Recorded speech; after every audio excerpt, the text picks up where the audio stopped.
My name is Radhika Sharma and I am your chemistry educator. So students, आज हम करने वाले हैं कोऑर्डिनेशन कंपाउंड्स का पार्ट नंबर 2. सो काफ़ी सारे इंपॉर्टेंट टॉपिक्स हम लोग यहाँ पर डिस्कस करने वाले हैं. तो बिना टाइम वेस्ट के हम लोग शुरू करते हैं अपना कोऑर्डिनेशन का सेकेंड पार्ट. तो इसमें हम करने वाले हैं वैलेंस बॉन्ड थ्योरी. सबसे पहले we will also discuss crystal field theory. तो देखो वीबीटी में क्या होता है ना आपके पास, वैलेंस बॉन्ड थ्योरी में this theory was mainly developed by Linus Pauling. इन्होंने डेवलप करी थी, ये देख सकते हो आप इनकी पिक्चर. नाउ एजम्पशंस क्या क्या इस थ्योरी में हम लोग मेन एजम्पशंस लेकर चले थे. दैट के सेंट्रल मेटल का जो जो सेंट्रल मेटल हमारा होता है, सेंट्रल मेटल कैटायन होता है, that makes available a number of vacant S P and D orbitals equal to its coordination number to form coordinate covalent bond with orbitals of the ligand. तो हमें पता है कि ligand और metal ने combine होना है, और ligand क्या है, एक इलेक्ट्रॉन रिच स्पीशीज है जो हमारे metal के vacant orbitals में अपने इलेक्ट्रॉन्स देगा. तो मेटल के पास वेकेंट डी ऑर्बिटल्स होंगे एंड लिगेंड हमारा इलेक्ट्रॉन रिच होगा, और इस तरह से ये क्या करेंगे, बॉन्डिंग करेंगे. Now these vacant orbitals of metal are hybridized to form a new set of equivalent bonding orbitals. तो hybridization का concept यहाँ पर भी use होगा, लेकिन यहाँ पर जो हमारी vacant orbitals होंगी, सिर्फ वही vacant orbitals जो होंगी वही hybridized होंगी. ओके फिर क्या बना लेगी वो hybrid orbitals. These orbitals are degenerate orbitals, that is they have same energy. अब हाइब्रिडाइजेशन से हमें पता है जो ऑर्बिटल्स बन के आती हैं उनकी एनर्जी भी सेम होती है, और ऐसी ऑर्बिटल्स को जिनकी एनर्जी सेम होती है हम उन ऑर्बिटल्स को नाम देते हैं डीजेनरेट ऑर्बिटल्स का. ये नाम आपने पहले भी सुन रखा है एटॉमिक स्ट्रक्चर में भी, बॉन्डिंग में भी. तो degenerate orbitals means having same energy. Now, the bonding in metal complexes arises when a filled ligand orbital containing a lone pair of electrons overlap with a vacant hybrid orbital of the metal cation or atom to form a coordinate bond. तो आप देख सकते हो ligand के पास क्या है, हमारे electrons है और ये वेकेंट ऑर्बिटल है, और इस तरह से कोऑर्डिनेट बॉन्ड के थ्रू ये क्या कर रहे हैं, बॉन्डिंग कर रहे हैं.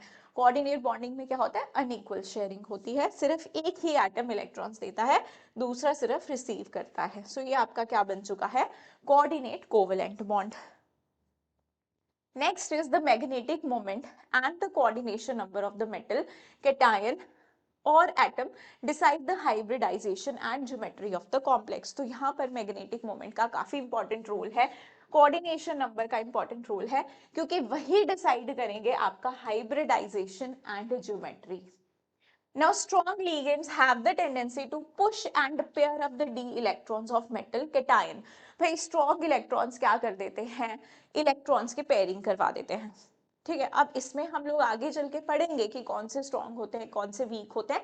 यहाँ मैं आपको बता दूंगी वैसे स्ट्रॉन्ग वीक जब आएंगे हमारे पास. तो कुछ लीगेंड्स बेटा ऐसे होते हैं जिन्हें हम कहते हैं स्ट्रॉन्ग फील्ड लीगेंड्स. वो क्या कर सकते हैं, अगर अनपेयर्ड इलेक्ट्रॉन्स है तो वो उनको पेयर करवा सकते हैं, पुश कर देंगे ऑर्बिटल को उस नेक्स्ट अपनी जो अंदर वाली ऑर्बिटल है उससे बगल वाली ऑर्बिटल है उसमें पेयरिंग करवा देंगे, ताकि उनके लिए वेकेंट ऑर्बिटल क्रिएट हो जाए. So ये हो गए हमारे strong ligands. They have the tendency to push and pair up the d electrons of metal, cation or atom. Pairing of electron does not violate the Hund's rule of maximum multiplicity. तो pairing जो होती है electron की वो Hund's rule को violet नहीं करती. जैसे आप पहले डीजनरेट में सिंगल सिंगल इलेक्ट्रॉन भरोगे फिर पेयर करोगे, आपको वैसे ही करना है. हुंड्स रूल की वायलेशन यहाँ पर नहीं होती है. एंड वीक लिगेंड्स, जो कि हमारे वीक लिगेंड्स होते हैं, they do not have the tendency to pair up the d electrons. भाई जो कमजोर वाले लिगेंड्स हैं, वीक लिगेंड्स हैं, वो पेयरिंग नहीं करवा सकते हैं. स्ट्रॉन्ग वाले पेयरिंग कराएंगे, वीक वाले नहीं कराएंगे. स्ट्रॉन्ग कौन होते हैं, वीक कौन होते हैं, वो मैं आपको जल्दी बताऊंगी. In octahedral complexes, the central metal cation is either D2sp3 or sp3d2 hybridized. Octahedral में जो ज्योमेट्री होती है आपने ये वाली तो नहीं पढ़ी होगी केमिकल बॉन्डिंग में D2sp3, सिर्फ हमने sp3d2 पढ़ी है, लेकिन यहाँ पर आप D2sp3 भी देखोगे. चलिए अब हम इनको डिस्कस करते हैं. देखो अगर तो आपके पास नंबर ऑफ हाइब्रिड ऑर्बिटल्स 2 हैं तो ज्योमेट्री कैसी बनती है, लीनियर, है ना. केमिकल बॉन्डिंग में भी ये चीजें पढ़ी हमने. तो उसको क्या बोलते हैं, एसबी. है ना। इसमें आउटर ऑर्बिटल कॉम्प्लेक्स वगैरह नहीं मेंशन करोगे तो चलेगा। बेसिकली हमको जब कोऑर्डिनेशन नंबर 6 आता है वहां पे हम inner orbital complex outer orbital complex की बातें करते हैं, जहां हमारे पास दो कंपैरिजन में होता है कि यहाँ इस केस में आउटर बन रहा है, इस केस में इनर बन रहा है, ठीक है। यहाँ पे तो अपना sp बनेगा 3 ट्राइगोनल प्लेनर में sp2, 4 में टेट्राहेड्रल sp3, और एक और आपने sp3 पढ़ी है लेकिन आपने d3s नहीं पढ़ी है, तो d के 3 डब्बे और s के मिक्स होके भी टेट्राहेड्रल अरेंजमेंट बना सकते हैं। Then come square planar. Square planar में आपके पास dsp2 आपकी हाइब्रिडाइजेशन होती है। तो देख लो जब कोऑर्डिनेशन नंबर 4 होता है मेनली हम देखेंगे sp3 और dsp2, मेनली हम देखेंगे sp3 और dsp2। तो टेट्राहेड्रल भी हो सकता है। कोऑर्डिनेशन नंबर 4 का ध्यान रखेंगे, वीबीटी में हम ज्यादा कोऑर्डिनेशन नंबर 4 डिस्कस करते हैं। तो कोऑर्डिनेशन नंबर 4 है तो आपका जो ज्योमेट्री है वो टेट्राहेड्रल भी हो सकती है और आपकी ज्योमेट्री स्क्वायर प्लेनर भी हो सकती है। तो ये दोनों चीजें आप ध्यान रखोगे। हाँ जी। 5 है तो ट्राइगोनल बाइपिरामिडल sp3d, या फिर ट्राइगोनल बाइपिरामिडल में ये है तुम्हारा आउटर ऑर्बिटल, ये है तुम्हारा इनर, ये है sp3d, ये है dsp3। अगर अंदर वाला d ऑर्बिटल होता है, देखो यूज, जैसे ये मान लो मेरे पास 3d है ना, थोड़ा सा इसको मैं क्या करती हूँ पतला कर देती हूँ, बहुत मोटा है ये। 3d, then 4s, then 4p, then 4d। अगर तो इसके d के, इस d के डब्बे यूज हो रहे होंगे भाई, इसका d यूज हो गया, इसका s यूज हो गया, इसके p यूज हो गए, तो ये क्या बन जाएगा तुम्हारा d sp3, क्या बन गया dsp3। लेकिन अगर इसका s, इसके p और इसके d यूज होंगे तो ये sp3d। बाहर वाला d यूज होगा तो आउटर ऑर्बिटल कॉम्प्लेक्स, अगर अंदर वाला d यूज होगा तो इनर ऑर्बिटल कॉम्प्लेक्स। सिंपल। चलिए जी, ना ऑक्टाहेड्रल में भी तुम्हारा sp3d2 भी बन सकता है, s यहाँ से p और तुम्हारे पास ये s, ठीक है, ये p और ये बाहर वाला d, तो sp3d2, d के दो डब्बे आ गए, तो ये आउटर ऑर्बिटल कॉम्प्लेक्स। अगर अंदर वाला d यूज हो रहा है d2sp3 तो तुम्हारा इनर ऑर्बिटल कॉम्प्लेक्स। तो ऑक्टाहेड्रल में भी हमने देख लिया आउटर इनर। अब देखो एग्जाम्पल, ये एग्जाम्पल करते हैं हम लोग अपना। हमें दे दिया है ये कॉम्प्लेक्स K4FeCl6, यहाँ पे तुम आयरन की ऑक्सीडेशन स्टेट देखो तो +2 है। अब हमें इसकी हाइब्रिडाइजेशन, इसकी ज्योमेट्री, इसके मैग्नेटिक बिहेवियर के बारे में हमको बताना है। तो देखो बेटा, अब सबसे पहले आप क्या करोगे, सबसे पहले तो देखो ना हमें इलेक्ट्रॉनिक कॉन्फ़िगरेशन आनी चाहिए। इलेक्ट्रॉनिक कॉन्फ़िगरेशन जिनको नहीं आती वो एटलीस्ट 3D सीरीज की याद कर लो, 4D 5D की तुम लोग को ऑटोमेटिकली लिखने आ जाएगी। हमारे पास यही तो है ना, शक्ति वीकर मन, शक्ति वीकर मन, फीको, नीको, जन, यही वाले हैं ना बेटा। सिर्फ इनकी बहुत आसान है, इनके देखो कॉन्फ़िगरेशन लिखना बहुत आसान है। तुम्हारा स्कैंडियम, अगर मैं इसको 1 नंबर दे दूं, मान लो ये 1 में आ रहा है, ये 2 में, ये 3 में, ये 4 में, ये 5 में, ये 6 में, ये 7 में, ये 8 में, ये 9 में, ये 10 में, है ना। अब देखो स्कैंडियम इज 21, दो ट्रिक बता दूंगी तुम्हें, 22, ये 23, ये 24, मैं एटॉमिक नंबर लिख रही हूँ अभी, 26, 27, 28, 29, 30, जिसमें तुम्हें पता है दो एक्सेप्शनल केसेस हैं, क्रोमियम और कॉपर। स्कैंडियम कैसे लिखोगे, अच्छा देखो, यहाँ 1, यहाँ 2, यहाँ 3, 4, 21, 22, 23, 24, 25, तो ये जो आगे 2 2 2 2 इज कॉमन, आगे वाला 2 इज कॉमन, पीछे चेंज हो रहा है 1 2 3 4 5 6 7 8। तो हमें पता है कि हम इसकी कॉन्फ़िगरेशन कैसे लिखते हैं, आर्गन, एक फिर आ जाता है 4s, एक आ जाता है 3d। अच्छा भाई s में तो दो फिक्स कर लो, मैंने एक्सेप्शन वाले केस में नहीं, मैंने बोला s के दो तुम फिक्स कर लो। यहाँ स्कैंडियम में पीछे 1 आ रहा है तो d में 1। टाइटेनियम कैसे लिखोगे, 4s2, 3d, पीछे क्या है 2, ये 3d2 हो गया। वेनेडियम क्या हो जाएगा 3d3। क्रोमियम क्योंकि एक्सेप्शन है तो 3d5, होना क्या चाहिए था 3d4 4s2 बट 3d5।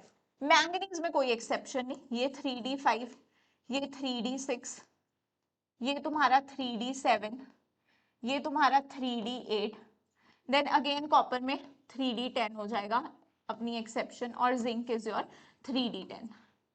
ठीक है, ऐसे भर दोगे। या फिर तुम्हें सिर्फ डी के ही तो चाहिए होता है ना, डी के ही तो चाहिए होता है। तो स्कैंडियम 1 में आ रहा है तो ये D1, ये 2 में आ रहा है तो D2, ये तुम्हारा वेनेडियम 3 में आ रहा है तो D3, है ना, 3 वाले में। अब देखो हमें बेसिकली अगर 2+ वाले आ जाए, मान लो तुम्हें बोल दिया कि हमें हमारे पास है स्कैंडियम 2+, लिखो भाई, स्कैंडियम 2+ लिखो, आते तो हमें कैटायन ही है ना, स्कैंडियम 2+ लिखो। तुम कैसे करोगे? तुम्हें पता है 4s2 3d1 है ना, तो इलेक्ट्रॉन्स निकलेंगे तो 4s2 से, तो तुम याद रख लो कि ये 1 में आता है तो 3d1।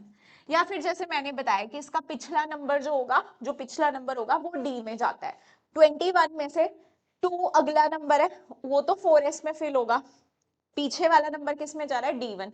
तो स्कैंडियम क्योंकि मैम 21 है, एटॉमिक नंबर सोचते ही मुझे पता चल गया उसकी कॉन्फ़िगरेशन क्या होगी मैम, 4s2 3d1, 22 22, अच्छा 4s2 3d2, 23 है वेनेडियम, 4s2 3d3। अब ऑब्वियसली पीछे वाला number is 3, 3 we can not send to s, we have to send it to the d।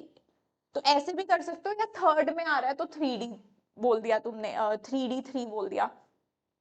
अच्छा मोस्टली आयंस आते हैं। अब स्कैंडियम 2+ कहाँ से जाएगा, 2 से जाएगा ना, 4s से जाएंगे ना 2 इलेक्ट्रॉन, तो क्या बचेगा 3d1। तो मुझे स्कैंडियम 2+ की कॉन्फ़िगरेशन पता चल गई।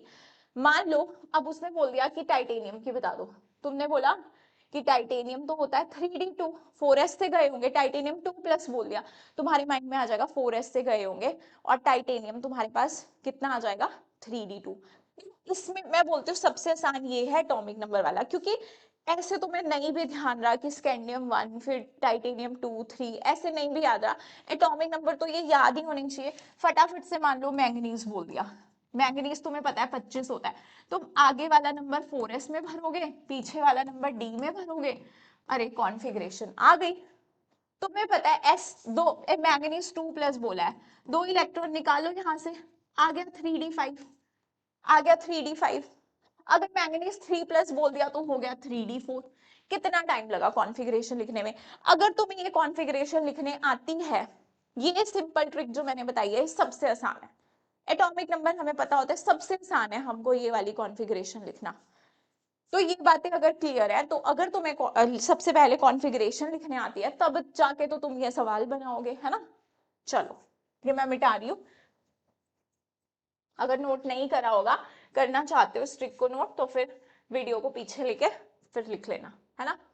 अब Fe2+ तुम फटाफट से कॉन्फ़िगरेशन ही लिख दोगे। देखो क्या बोलोगे, फेरस ये तो सबको पता होता है ना कि आयरन, सॉरी फेरस नहीं, आयरन 26 होता है। अब यहाँ पे Fe2+ है तो 4s के निकले होंगे ना, 3d6 हो गया, 3d6 हो गया, तो भाई ठीक है, अब मुझे कॉन्फ़िगरेशन पता है, अब मैं अगली बातें करूंगी। अब हमें ज्योमेट्री वगैरह प्रिडिक्ट करनी है। Cl कैसा है, मोनोडेंटेट लिगेंड है ना, लिगेंड्स की बात मैंने करी है पहली वीडियो पे, जिसने नहीं देखी है वो जाके देखो। लिगेंड्स मोनोडेंटेट, बाइडेंटेट, ट्राइडेंटेट, सारे लिगेंड्स एक्सप्लेन कर रखे हैं तुम्हें। मोनोडेंटेट है, 6 क्लोरीन है, 6 बॉन्ड बना रहे होंगे, ऑक्टाहेड्रल ज्योमेट्री बनेगी, है ना। तो ये 3d6, देखो अब तुम्हारे पास पता है कि अपने पास 2 इलेक्ट्रॉन इसमें से चले गए हैं, ये 3d6 है तो आपने ये बना दिया 3d6, ठीक है। अब इसके बाद हम लोग को पता है कि ये हमारे पास यहाँ पर Cl जो होता है, अभी हम लोग को चलो वीक फील्ड स्ट्रॉन्ग फील्ड की हमने बात नहीं की है, बट मैं आपको बता देती हूँ कि ये जो हेलोजन्स होते हैं हमारे पास ये वीक फील्ड लिगेंड्स में आते हैं। तो वीक फील्ड लिगेंड में आते हैं, तो जो वीक फील्ड लिगेंड्स होते हैं वो पेयरिंग नहीं करवा सकते हैं, स्ट्रॉन्ग फील्ड लिगेंड्स पेयरिंग करवाते हैं, ये बात तो अभी हमने देखा था पॉइंट। अब यहाँ पर पेयरिंग नहीं होगी तो मेरे पास ये S और ये P, अब ये कैसी ज्योमेट्री है, ऑक्टाहेड्रल, तो हमें यहाँ पे क्या चाहिए होगा, S चाहिए होगा, P चाहिए और D चाहिए, तो ये कंबाइन होके sp_d2। हमने अभी अभी देखा था ऑक्टाहेड्रल में कैसी ज्योमेट्रीज पॉसिबल हो सकती हैं, या तो सॉरी sp3d2 या फिर d2sp3, तो ये s और ये हमारे पास है 3 p के ऑर्बिटल्स, ठीक है, दिस इज योर 4p, और यहाँ से 4d के 2d आ गए हमारे पास। तो ये जो हमारे पास यहाँ पे हाइब्रिडाइजेशन है, दिस इज sp3d2, ज्योमेट्री कैसी है, ऑक्टाहेड्रल। अनपेयर्ड इलेक्ट्रॉन्स कितने हैं इसमें, 1 2 3 4, 4 हैं, अगर अनपेयर्ड इलेक्ट्रॉन्स है तो ये कैसा होगा, पैरामैग्नेटिक। पैरामैग्नेटिक। और अगर आपको इसकी मैग्नेटिक मोमेंट निकालनी हो तो फॉर्मूला आपको पहले भी बताया, mu is equal to under root n, n+2 n here is unpaired electron, कितने हैं 4।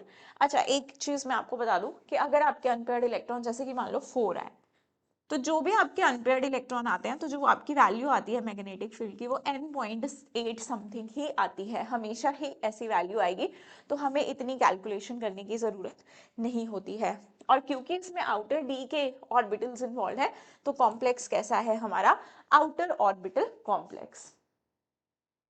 Now next example is NiCl4 2 negative. अब देखो यहाँ पे क्या है, तुम्हारे पास 4 लिगेंड्स हैं, 4 लिगेंड्स है तो इधर ऑक्टाहेड्रल ज्योमेट्री तो नहीं बनेगी। देखते हैं हमारे पास कैसी बनती है, टेट्राहेड्रल बनती है, स्क्वायर प्लेनर। तो देखो निकल इज आपको पता है एटॉमिक नंबर 28, तो इसके ऊपर कितना चार्ज है +2, तो 2 चले जाएंगे तो ये क्या बचेगा D8, है ना, दिस इज योर 3D8, तो बना दो 3D8। अच्छा अब Cl कैसा है, वीक फील्ड लिगेंड है, वीक फील्ड लिगेंड है तो पेयरिंग नहीं करवाएगा, नहीं करवाएगा तो ये क्या बन जाएगा S और ये 3P, तो ये मिलके क्या बन जाएगी हाइब्रिडाइजेशन sp3, ये क्या बन जाएगा तुम्हारा टेट्राहेड्रल, ये क्या बन जाएगा हमारा टेट्राहेड्रल, ये बन जाएगा कॉम्प्लेक्स। और मैग्नेटिक मोमेंट अगेन तुम क्या आ जाएगी तुम्हारी 4.89 बोहर मैग्नेटॉन। कॉम्प्लेक्स अपना कैसा है sp3 है, ठीक है, sp3 है तो इसमें आउटर इनर बोलना सही नहीं है, ठीक है, अपना कैसा है ये कॉम्प्लेक्स आउटर ऑर्बिटल बोल रहे हैं यहाँ पे, क्योंकि चलो बाहर वाले जो हमारे p है इन्वॉल्व है इसमें और कुछ नहीं, वैसे इसमें हम लोग आउटर इनर ना यूज करें तो भी कोई प्रॉब्लम नहीं होती है। चलिए सो अब नेक्स्ट हम लोग देखते हैं, नेक्स्ट केस देखते हैं। अब देखो एक केस देखो ये वाला, एक सेकेंड ये कैसे आ गया मेरे पास।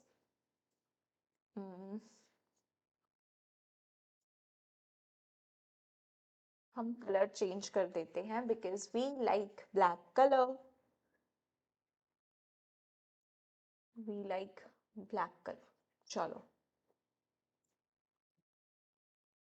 अब देखो यहाँ पर, अब देखो मान लो हमारे पास यहाँ पर है NiCN4 2 नेगेटिव, ठीक है। पिछला वाला केस ध्यान से देखो, हमने क्या किया, अच्छा ये क्वेश्चन नहीं, ये वाला देखो, यहाँ पे हमने क्या किया था NiCl4 2 नेगेटिव, NiCl4 2 नेगेटिव, हमारे पास क्या आया था, हाइब्रिडाइजेशन आई थी sp3, और ये कैसा आया था हमारे पास पैरामैग्नेटिक, अनपेयर्ड इलेक्ट्रॉन्स इसमें थे। और अब हम लोग कर रहे हैं अपना NiCN4 2 नेगेटिव। अच्छा निकल, निकल क्या होगा हमारा 3D8 4s2, अब इसकी ऑक्सीडेशन रेट +2 है तो ये क्या आ जाएगा 3D8, तो मैं यहाँ पे बना दूं, ये क्या आ गया मेरे पास 3D, यहाँ क्या होगा 4s, और यहाँ पे क्या होगा 4p, अगर जरूरत पड़ी तो 4d हम लेंगे, है ना, जरूरत पड़ी तो 4d ले लेंगे। फिल करो इलेक्ट्रॉन्स 1 2 3 4 5 6 7 8 8।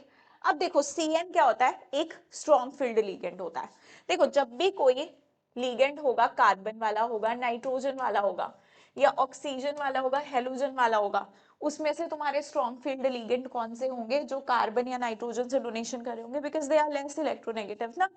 तो यहाँ पर ये वाले लिगेंड्स हमारे कौन से आ जाएंगे, स्ट्रॉन्ग की कैटेगरी में, और ये वाले आ जाएंगे हमारे वीक की कैटेगरी में।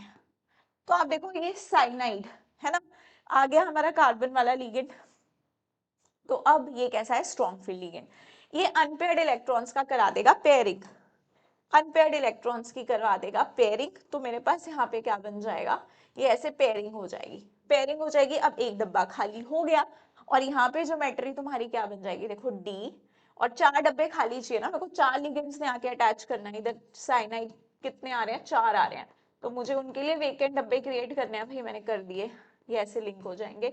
तो अपने पास यहाँ से डी, यहाँ से S और यहाँ से 2, तो ये क्या बन गया DsP2। यहाँ पर जो आपकी हाइब्रिडाइजेशन आई वो आई DsP2, और ज्योमेट्री आपकी क्या आ गई स्क्वायर प्लेनर। और वीक फील्ड के केस में बेटा हमारी क्या आ रही थी टेट्राहेड्रल, वीक फील्ड के केस में क्या आ रही थी टेट्राहेड्रल। क्या यहाँ पे कोई अनपेयर्ड इलेक्ट्रॉन है, नहीं, तो ये क्या होगा हमारा डाया मैग्नेटिक, डाया मैग्नेटिक,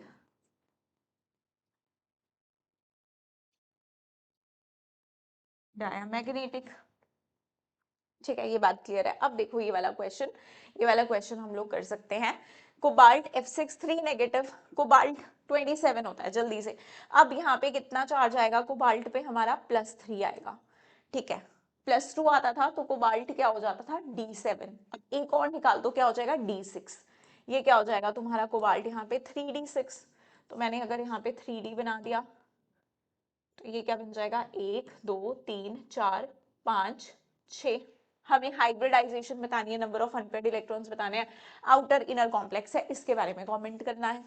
तो अब यहाँ पर आगे 4s भी बना लो, ये बन गया तुम्हारा 3D, ये बन गया 4s, आगे 4p भी खाली पड़ा है और आगे का 4D भी खाली है, यूज करने में आएगा तो हम पीछे नहीं हटने वाले। मैंने क्या एक्स्ट्रा बना दिया, 1 2 3 4 5, चलो बन गया 4D। अच्छा, अब मैं क्या करूंगी यहां से, देखो मेरे पास है फ्लोरीन, है ना, फ्लोरीन क्या आ गया अपना हेलोजन वाला आ गया, भाई वीक फील्ड लिगेंड है, नहीं करवा सकता पेयरिंग, नहीं करवाएगा पेयरिंग। अब इसको 6 फ्लोरीन तो लगाने हैं, एक यहाँ लगा दिया, एक यहाँ लगा दिया, एक यहाँ, एक यहाँ, 4 5 6, तो ये क्या बन गया तुम्हारा sp3 sp3d2, sp3d2 बन गया। ज्योमेट्री कैसी आती है, ऑक्टाहेड्रल, ऑक्टाहेड्रल, और ये कॉम्प्लेक्स कैसा, आउटर डी के ऑर्बिटल्स इन्वॉल्व है, तो कैसा है outer D orbital, outer D orbital complex. चलिए, अच्छा अब मुझे बताओ क्या इसकी मैग्नेटिक मोमेंट आएगी, कितने अनपेयर्ड इलेक्ट्रॉन है इसके पास, 1 2 3 4, तो इसकी भी कितनी आ जाएगी 4.9 बोहर मैग्नेटॉन। ये आ गई इसकी मैग्नेटिक मोमेंट। क्लियर। अब देखो, अगर हमारे पास कुछ इस तरह का केस आ गया, अगर हमारे पास कुछ इस तरह का केस आ गया, अब यहाँ पे देखो कार्बोनाइल है ना लिगेंड, निकल कैसा आएगा, ऑक्सीडेशन स्टेट अपने पास 0 आएगा ना यहाँ पे। तो अब जब मेटल पे 0 ऑक्सीडेशन स्टेट है तो इसका मतलब उसका S भरा होगा ना। निकल तुम्हें क्या बोला है, निकल होता है तुम्हारा 3D8 4s2। अब कोई पॉजिटिव वगैरह चार्ज तो नहीं है, न्यूट्रल है, तो S भी भरा हुआ है। देखो बेटा, S हमको हाइब्रिडाइजेशन के लिए चाहिए ही चाहिए होता है, बिना S के हाइब्रिडाइजेशन नहीं हो सकती। तो अगर मैं यहाँ पर 3D, अगर मैं यहाँ पर 3D बनाऊं और यहाँ पर मैं 4s बनाऊं, तो दिस इज 1 2 3 4 5 6 7 8, है ना, और ये 4s2। आगे हमारे पास डब्बे खाली पड़े हैं, 3D, ये 4s और ये 4p। ठीक है, आगे जरूरत पड़ेगी वो करेंगे। अब तुम देखो ये हो जाएगी तुम्हारी डी में पेयरिंग, यहाँ तुम्हारी डी में क्या हो जाएगी पेयरिंग। कितने डब्बे बना दिए मैंने, 1 2 3 4 5 6, हमेशा एक एक्स्ट्रा बन रहा है मुझसे। चलो एनीवे, 1 2 3 4 5, मैंने क्या किया, मैंने क्या किया अभी, इसको इधर शिफ्ट कर दिया, बाकी तो ऑलरेडी पेयर्ड है, इसको मैंने यहाँ पे शिफ्ट कर दिया, इस इलेक्ट्रॉन को मैंने यहाँ शिफ्ट कर दिया, एक डब्बा हो गया खाली। मेरे को S खाली चाहिए क्योंकि हाइब्रिडाइजेशन में S का इन्वॉल्वमेंट होता है, तो मैंने S को कर दिया यहाँ शिफ्ट, ये जो डब्बा खाली हुआ ना यहाँ शिफ्ट कर दिया, यहाँ शिफ्ट कर दिया। अब जी मेरे पास S खाली है, अब मुझे चार कोबाल्ट निकालने हैं, तो ये sp3 यहाँ पे लग जाएंगे, तो ये क्या बन जाएगा तुम्हारा, ये बन जाएगा तुम्हारा sp3 हाइब्रिडाइजेशन। थोड़ा साफ लिखूं क्या मैं, चलो ये बन जाएगी तुम्हारी sp3 हाइब्रिडाइजेशन। लिखने को मैं लिख सकती हूँ, ठीक है, ऐसे सुंदर सुंदर भी मैं लिख सकती हूँ, लेकिन फिर मेरे को थोड़ा ज्यादा टाइम लगता है। ये डब्बे भी मैं बहुत सुंदर बना सकती थी, बट फिर थोड़ा मुझे एक्स्ट्रा टाइम लग जाता उसको लिखने में, है ना, बट तुम समझ जाओगे, इतना बुरा भी नहीं है ये sp3 हाइब्रिडाइजेशन। अब कोई अनपेयर्ड इलेक्ट्रॉन है नहीं है, तो ये कैसा हो जाएगा तुम्हारा डायामैग्नेटिक। कोई तुम यहाँ पे मैग्नेटिक मोमेंट नहीं निकालोगे, 0 ही आएगी, है ना। चलो, और हमारी ज्योमेट्री कैसी हो गई भाई, टेट्राहेड्रल, टेट्राहेड्रल sp3 है, टेट्राहेड्रल। ये केसेस हमें वीबीटी के क्लियर हैं। तो आगे बढ़ते हैं हम लोग अपना, अब कुछ लिमिटेशंस हैं वीबीटी की, है ना, लिमिटेशंस नहीं होंगी तो हम अगली थ्योरी नहीं पढ़ेंगे, अगली थ्योरी नहीं पढ़ेंगे तो हमारी जिंदगी में वो जो पढ़ाई वाला वो इंटरेस्ट है बोरिंग हो रही है ना, तो वो थ्रिल कहाँ से आएगा कि हमें और पढ़ना है और पढ़ना है ना। ऐसे किसी का मन नहीं करता ज्यादा पढ़ने का, बट फिर भी क्या करें, पढ़ना पड़ता है ना। अगली थ्योरी वैसे इंटरेस्टिंग है, मजा आएगा। अब next is your limitations of VBT. Limitations में क्या है, it could not explain the nature of ligands. भाई ये स्ट्रॉन्ग वीक की बात नहीं करती, वो तो हमने कर ली, बट स्ट्रॉन्ग वीक की बात ये नहीं करती है। लिगेंड्स स्ट्रॉन्ग है वीक है इसे मतलब नहीं है। सो अगला है point, it could not explain the pairing of electrons occur in the presence of strong ligands, है ना, वो कि स्ट्रॉन्ग लिगेंड ने पेयरिंग कराई है, ये सब बातें ये नहीं बोलती है। अब है from this theory magnetic moment can be calculated by knowing the number of unpaired electrons, but it could not explain the effect of temperature on magnetic moment. Temperature का इफेक्ट भी एक्सप्लेन नहीं करती।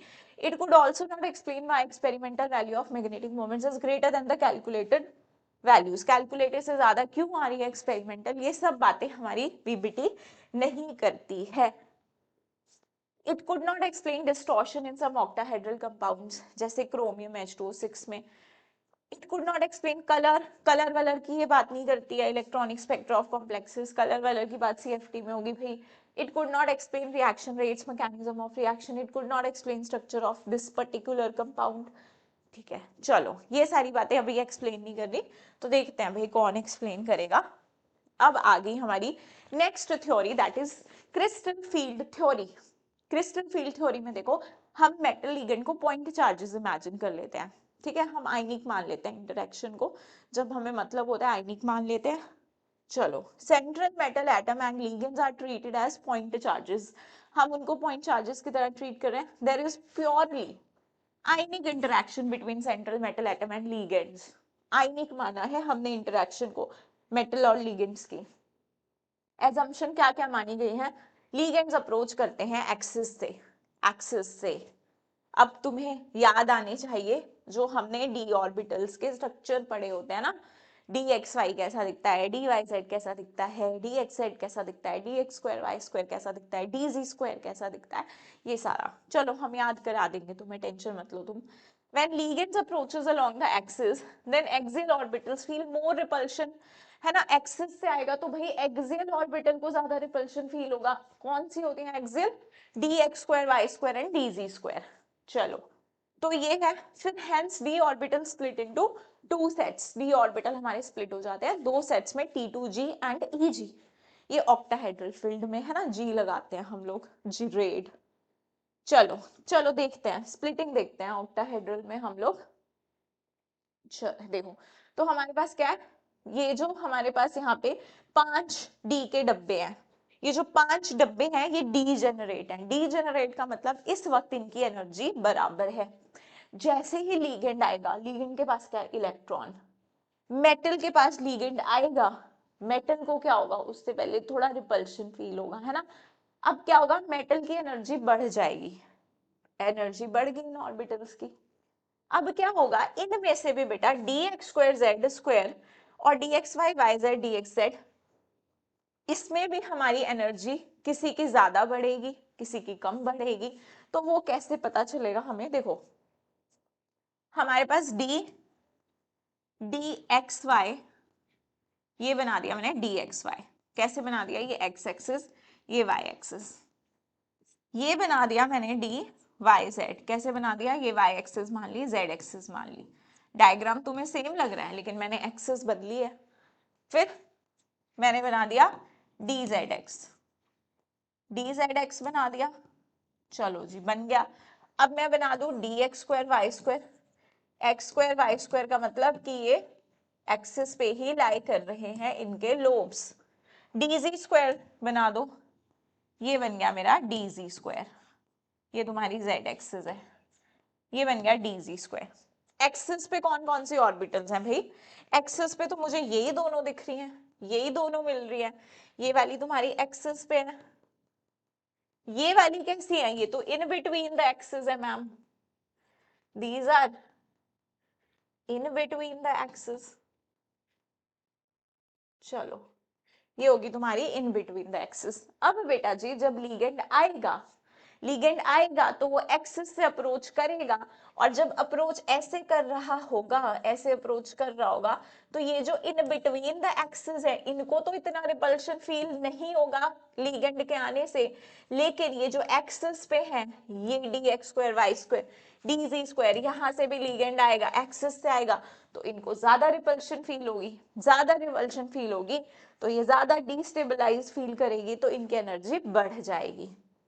बढ़ जाएगी तो कैसे बढ़ेगी? अच्छा, ये जो एक्सिस वाली ऑर्बिटल्स है ना बेटा, एक्सिस वाली, इनको नाम दे दिया तुमने T2G। क्या नाम दे दिया इनको? T2G। और ये जो तुम्हारी एक्सिस पे थी, इनको नाम दे दिया EG। T2G EG, प्यारा सा नाम दे दिया हमने T2G और EG। तो देखो ये आ गया तुम्हारा यहाँ पर T2G, ऊपर चला गया EG। अब तुम्हें पता चल गया क्यों गया ऊपर EG, कौन क्यों गया T2G। लग गया तो अच्छी बात है, नहीं लगा तो और भी अच्छी बात है, ठीक है। याद रख लेना, याद रख लेना, T2G नीचे है, EG ऊपर है। ये तुम्हारा होता है बेरी सेंटर। ये जो एवरेज एनर्जी दिख रही है इनकी, ये है तुम्हारा बेरी सेंटर। अच्छा, अब क्या होगा कि हमारे पास स्प्लिटिंग हो गई है बेटा, डीजेनरेसी लॉस्ट हो गई है। यहाँ पर तुम्हारी ऑर्बिटल्स की एनर्जी सेम थी, यहाँ ऑर्बिटल्स की एनर्जी सेम नहीं है, इसकी अलग है, इसकी अलग है, इसकी कम है, इसकी ज्यादा है। चलिए, और ये जो गैप आया है, इसे कहते हैं हम, इसे डेल्टा ओ से रिप्रेजेंट करते हैं, ओ फॉर ऑक्टाहेड्रल। इसे कहते हैं तुम्हारा CFSE, crystal field stabilisation energy. इसके कैलकुलेशन भी हम लोग सीखेंगे। तो बेटा ये गैप उतना ज्यादा बढ़ेगा, ये गैप उतना ज्यादा बढ़ेगा जितना तुम्हारा स्ट्रॉन्ग होगा लिगेंड। अच्छा, ये तुम्हारे डीजेनरेसी लॉस्ट करेंगे, है ना, ये स्प्लिट होंगे जब लिगेंड अप्रोच करेगा। कौन सा लिगेंड अप्रोच करेगा? कोई भी लिगेंड अप्रोच करेगा, ये डीजेनरेसी लूज होगी, ये स्प्लिट होंगे। लेकिन फर्क यह है कि स्ट्रॉन्ग के केस में ज्यादा रिपेल करेंगे, ज्यादा एनर्जी गैप बढ़ेगा, और वीक के केस में कम बढ़ेगा। वीक के केस में ये जो गैप होगा ये कम होगा, स्प्लिटिंग वाला, और ये जो गैप होगा स्ट्रॉन्ग के केस में ये ज्यादा गैप होगा। सिर्फ ये फर्क होगा, लेकिन स्प्लिटिंग दोनों के ही केस में होगी। ये हम ऑक्टाहेड्रल में पढ़ रहे हैं। ये डेल्टा नॉट क्या है? Crystal field stabilisation energy of octahedral. ये ऑक्टाहेड्रल में ऐसी स्प्लिटिंग हो रही है, टेट्राहेड्रल में इससे उल्टी हो जाएगी, टेट्राहेड्रल में इससे उल्टी हो जाएगी। अब देखो, अब स्ट्रॉन्ग फील्ड कौन है, वीक फील्ड कौन है, उसके लिए तुम्हारी है स्पेक्ट्रोकेमिकल सीरीज। यहाँ पे तुम देख रहे हो ये H2 के बाद वाले, ये सारे यहाँ से लेके यहाँ तक, ये सारे, ये तुम्हारे हैं वीक फील्ड, ये है तुम्हारे वीक फील्ड। और ये आगे जो तुम देख रहे हो ना सारे, ये आगे जो तुम सारे देख रहे हो, ये तुम्हारे कैसे हैं? Strong field, strong field, sorry, हाँ स्ट्रॉन्ग फील्ड, ठीक है, ऊपर वीक लिखा है ना मैंने, हाँ ठीक है, स्ट्रॉन्ग फील्ड,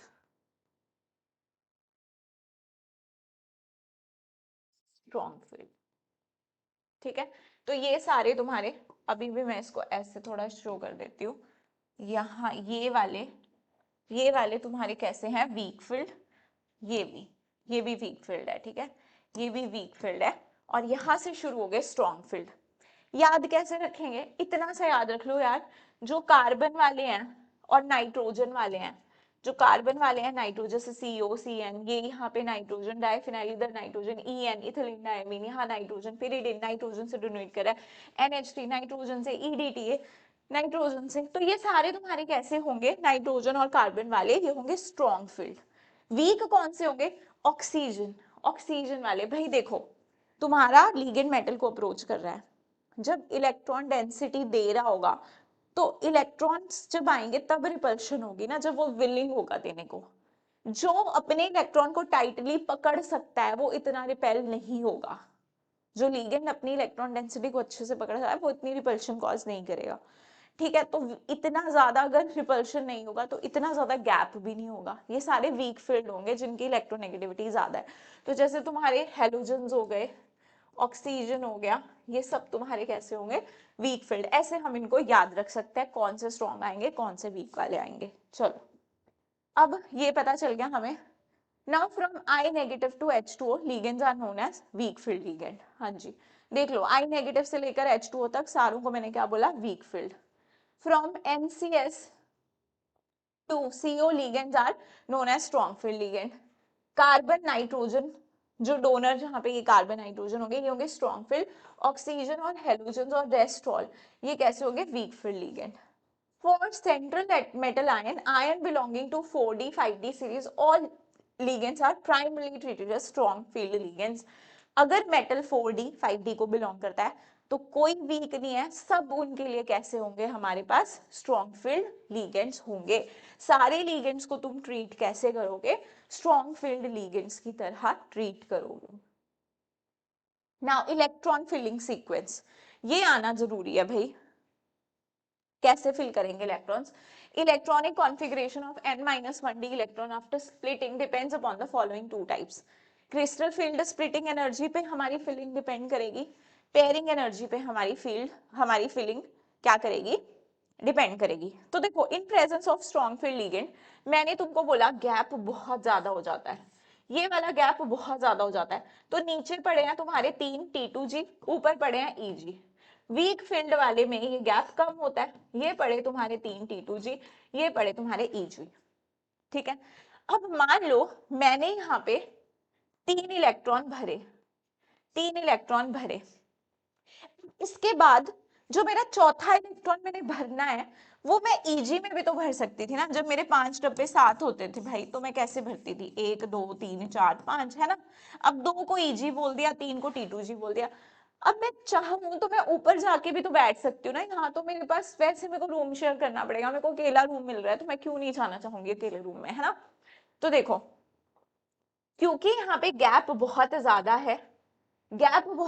है और इस बेचारे फोर्थ इलेक्ट्रॉन के पास इतनी एनर्जी नहीं है कि ये इतने ज्यादा एनर्जी गैप को क्रॉस करे और फिर ऊपर वाले कमरे में अकेले आराम से रहे, इसके पास इतनी हिम्मत नहीं है.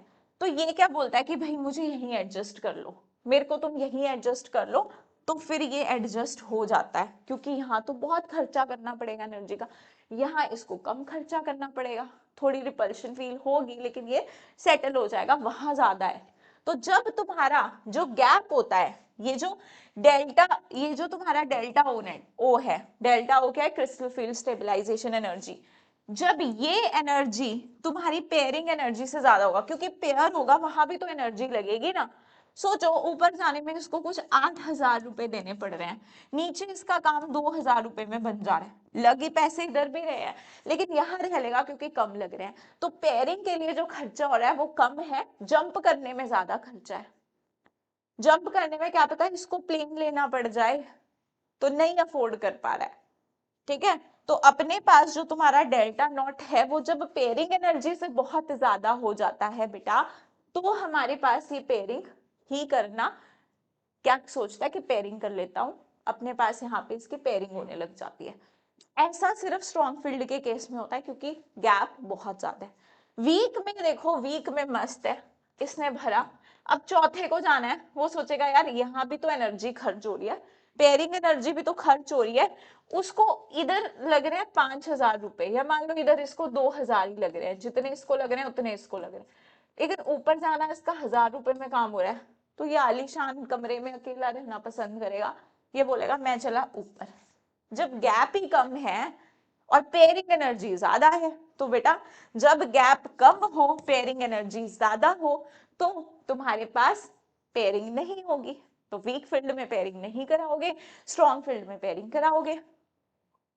ठीक है. चलो, मुझे लगता है तुम्हें अब समझ आ गया है. अब देखो, in presence of strong field ligand तुम कैसे करोगे. जब भाई ये डी जनरेट होते थे तुम कैसे भरते थे, पहला इलेक्ट्रॉन इसमें, दूसरा इसमें, तीसरा इसमें, चौथा इसमें, पांचवा इसमें, फिर छठा, सातवां, आठवां, नौवां, 10वां. लेकिन अब जब तुम्हारा ये T2G EG स्प्लिट हो गया है, तो तुम क्या करोगे कि तुम्हारे पास अगर तो वीक फील्ड लिगेंड है, तो तब तुम क्या करते हो कि ये जो T2G EG में टूटा है, तो पहले क्या करोगे, 1 2 3, ये वाला केस नहीं, ये वाला स्ट्रॉन्ग फील्ड का है, ये वीक फील्ड का है, यहाँ है वीक फील्ड, तो वीक फील्ड समझो पहले. अब क्योंकि तुम्हारी पेयरिंग एनर्जी बहुत ज्यादा है, पेयर होने की एनर्जी बहुत ज्यादा है, और ये गैप कम है, तो पहले तुम क्या करोगे, 1 2 3, सीधे ऊपर चले जाओगे 4 5, अब लौट के यहाँ आओगे 6, क्योंकि पेयरिंग तो करनी है, अब वहां भी होगी यहाँ भी होगी, तो क्यों ना यहाँ ही कर ली जाए। तो 6 7 8 फिर 9 फिर 10, क्योंकि हाँ ऊपर ऊपर पेयरिंग भी हो रही है और ऊपर जाने में एनर्जी भी ज्यादा लग रही है, तो पहले यही आएगा ना, ये जब जगह है। तो 1 2 3 4, ऊपर चले जाओगे 5, फिर 6 7 8 फिर 9 10, ऐसे। स्ट्रॉन्ग फील्ड में क्या होगा, 1 2 3, चौथा भी इधर ही आएगा, पेयरिंग करना पसंद कर रहा है, फिर पांचवा छठा फिर जाएगा ऊपर 7 8 फिर 9 10, ऐसे तुम भरोगे इलेक्ट्रॉन्स। समझ में आ गई इतनी बात इलेक्ट्रॉन्स फिलिंग की। अब चलो जरा कॉन्फ़िगरेशंस में देखो, जब तुम्हारे पास बेटा D1 है, जब तुम्हारे पास D1 है फिर तो कोई चक्कर नहीं है भाई, स्ट्रॉन्ग है वीक है, एक ही इलेक्ट्रॉन है, इधर भी सेम T2G1 T2G1 Eg0। जब D2 है तब भी कोई चक्कर नहीं, D3 कोई चक्कर नहीं, ये स्ट्रॉन्ग फील्ड वीक फील्ड दोनों के लिए सेम। अब आ जाओ D4, D4 में पंगा, तीसरा भरा, चौथा Eg में जाएगा वीक फील्ड में और पेयरिंग हो जाएगी D4 में।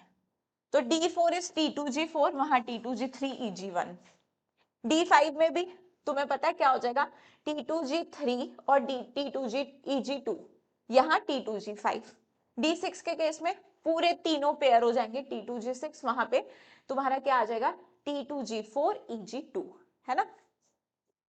तो D7 में भी कर लोगे, D8 में भी ऐसे कर लोगे, T2G6। अब देखो यहां तक D4 से लेके D7 तक तुम्हें बड़े ढंग से कराना पड़ेगा electron filling. D1 D2 D3 और D8 D9 D10 के केस में तुम्हारी सेम ही आ जाएगी, सेम ही आ जाएगी, चाहे तुम्हारा स्ट्रॉन्ग हो वीक हो। क्यों भाई, देखो T2G में तुमने मान लो T2G में यहाँ पेयरिंग कराई 6, फिर तुम ऊपर गए 2, यहाँ मान लो तुमने पेयरिंग नहीं कराई, पहले तुमने T2G में 3 भरे, Eg में 2 भरे, अभी कितने इलेक्ट्रॉन 5 ही हुए हैं, भरने कितने 8, 3 और बच गए, तो वापस T2G में आके पेयरिंग करोगे ना। तो इसमें क्या होगा, तुम्हारा सेम ही कॉन्फ़िगरेशन आएगी, ऊपर नीचे, बस ये D4 से D7 में तुम जरा ध्यान रख लेना लिगेंड स्ट्रॉन्ग है या वीक है। अब देखो इसको करते हैं, इस क्वेश्चन को करते हैं अब, K4FeCN6, Cn कैसा है, strong field ligand, strong field और मोनोडेंटेट लिगेंड, 6 बॉन्ड बना रहा होगा। चलिए अब इलेक्ट्रॉनिक कॉन्फ़िगरेशन कैसे लिखोगे आयरन की, मैंने तुम्हें बताया 26 है इसका नंबर, तो 3d6 4s2, लेकिन इसकी ऑक्सीडेशन स्टेट है +2, तो s से इलेक्ट्रॉन गायब, ये बन गया 3d6। तो 3d6 बनाया, अब स्ट्रॉन्ग फील्ड है तो पेयरिंग कराएगा, इनकी पेयरिंग हो जाएगी। जरा देखो आगे हमने पेयरिंग कराई है तुम्हारे लिए। Cyanide is a strong field ligand, देखो देखो देखो यहाँ पर कहाँ गया ये, ओके यहीं पे ऊपर थोड़ा सा मिस्टेक हो गया, देखो ये यहाँ पे क्या हो जाएगा, तुम्हारी पेयरिंग हो जाएगी, मैं यहीं बना के बता देती हूँ। ये तुम्हारे पास डब्बे 5 ही बनाए ना इस बार मैंने, हाँ चलो इसकी पेयरिंग इसके साथ, इसकी पेयरिंग इसके साथ, तो ये आ गया इधर, ये आ गया इसके घर में, ये डब्बे खाली हो गए, खाली हो गए, एस खाली पड़ा है, पी के 3 खाली हैं, हमें कितने चाहिए 1 2 3 4 5 6 हो गए, तो क्या बन गया D2sp3, ठीक है बन गया D2sp3। यहाँ पे भी D2sp3 लिखा है, यहाँ पे थोड़ा सा इनको, एक काम करती हूँ मैं, यहाँ पे अच्छा नहीं लग रहा है मुझे ऐसे इसको देख के, ये मैंने हटा दिया यहाँ से, ठीक है हटा दिया। चलो अब मैंने इसको क्या प्लेस कर दिया, ये यहाँ पे पेयरिंग करा दी। अब तुम्हारे पास पता है कि यहाँ पे 2 डब्बे खाली हैं, थोड़ा सा इसको, ये यहाँ पे है साइनाइड, ये यहाँ पे है, ये यहाँ पे, तो D2sp3, ठीक है। ज्योमेट्री ऑक्टाहेड्रल, अनपेयर्ड इलेक्ट्रॉन कोई नहीं है 0, तो डायमैग्नेटिक, और हमारी कैसी है ये 0 बोहर मैग्नेट्रॉन, कोई इसमें स्पिन मैग्नेटिक मोमेंट नहीं निकली। दूसरा अपने पास ये इनर ऑर्बिटल कॉम्प्लेक्स है, क्योंकि अंदर वाले D हम इस्तेमाल कर रहे हैं। चलिए अब देखो ये क्वेश्चन तुम्हारा JEE मेन 2015 का क्वेश्चन है, चलो देख लेते हैं इसको करके। Which of the following complex ions has electrons that are symmetrically filled in both T2G and EG orbitals? भाई symmetrically तो तुम तब fill कर सकते हो ना जब तुम्हारे या तो 5 इलेक्ट्रॉन है तुम्हारे पास या तो तुम्हारे पास 10 इलेक्ट्रॉन है ना। अब जरा देखो कोबाल्ट F6, कोबाल्ट में कितने होते हैं 3d7 4s2, लेकिन ये +3 है तो इसका मतलब 2 वहां से गए, नॉर्मली d7 होता है d6 होगा, d6 में तो किसी हाल में सिमेट्री नहीं है। मैंगनीज इसमें देखो कितना चार्ज आ गया +2 होगा d5, लेकिन स्ट्रॉन्ग फील्ड का केस है तो पेयरिंग हो जाएगी, तो यहाँ पे भी नहीं बचे हमारे वो सिंगल होने चाहिए ना हमारे, तीन अगर 3 सिंगल भरे हुए हैं T2G में और 2 ऐसे होना चाहिए ना केस, ऐसे होना चाहिए, लेकिन क्योंकि स्ट्रॉन्ग फील्ड लिगेंड है तो यहाँ पे तो पहले ही पेयरिंग हो जाएगी, यहाँ पे तो पहले ही पेयरिंग हो जाएगी, तो ये कोई सिमेट्रिकल थोड़ी है, सिमेट्रिकल तो ये है। अच्छा Fe F6 3 नेगेटिव, इसके ऊपर +3 चार्ज, Fe कितना होता है T2 3d6 4s2, 4s2 में से निकाला एक उसमें से निकाला, ये आ गया d5 और वीक फील्ड लिगेंड है, ये होगा सिमेट्रिकल। इसको भी चेक कर सकते हो, कोबाल्टी है अपने पास, कितना आ जाएगा इसका चार्ज यहाँ पे +2 है ना, तो यहाँ पे कितना आ जाएगा 2 गए d7 है ये, ठीक है, ये भी नहीं है सिमेट्रिकल, ऐसे तुम चेक कर सकते हो। देख लो इस क्वेश्चन को एक बारी।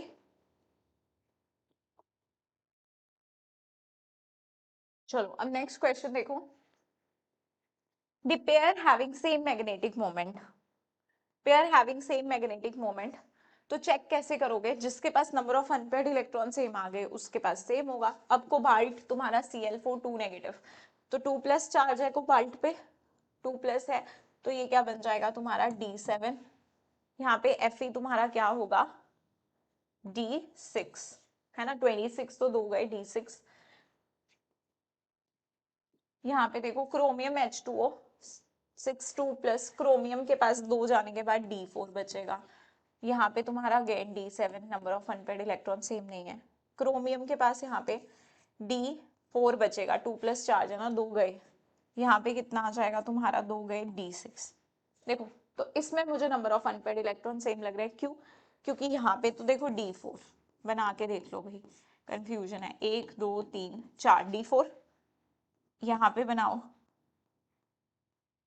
1 2 3 4 5 6, यहाँ पे भी 4 अनपेयर्ड बच गए हैं, तो यहाँ पे दोनों की मैग्नेटिक मोमेंट सेम आएगी। ऐसे ऐसे क्वेश्चन तुम्हारे कॉम्पिटिटिव एग्जाम में पूछे जाते हैं।